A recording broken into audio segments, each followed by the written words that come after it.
Arrived at a property in Bayview Heights and just assessing it as what it could be like as a renovation project. And we're going to walk through and point out some things, but starting with, the first things I always look at is actually the foundations of the property and what the roof is like, because you want to make sure there's solid bones before you start doing any of the renovation. So come take a look, let's see what we're getting ourselves into.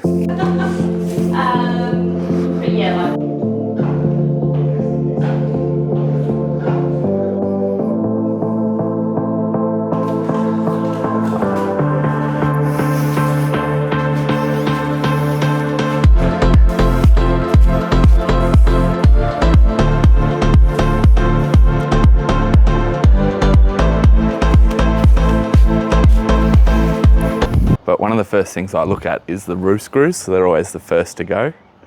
And the roof screws here look like they're starting to rust out. Gonna need replacing at some point. And the problem is that the roof screws then rust through the roof sheets, and then you need to replace the whole roof sheets. So this roof likely will need replacing some point soon. It does have this side access, but at the moment it does need a whole new retaining wall down this side to actually be able to utilize that side access. You can see the land slipped here a little bit, and it makes this block really hard to utilize in its current state.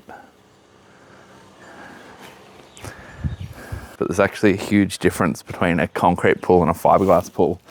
So when you see a pool in this sort of condition and it's fiberglass, there's a huge question mark, where if it had been concrete, it's probably salvageable. All this termite damage through here. Fortunate thing with this house is it is all steel framed. So that termite damage, while it looks severe, it really is all cosmetic. It's none of the actual supporting structure. The problem is the mass doesn't really make sense. By the time you do the roof, say you're looking at 40 grand for the roof, 2 bathrooms, there's another 20 grand each, we're at 80 grand. There's at least 10 grand worth of flooring in there, 90.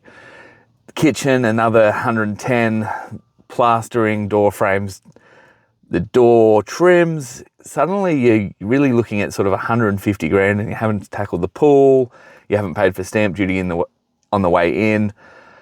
Very easily I'd be allowing at least 200,000 for that renovation, which to make any profit out of it, and by the time you include holding costs for 6 months, say you picked it up for 600, at 6% interest rates, we're looking at the best bit of $18,000 in holding costs for the 6-month reno.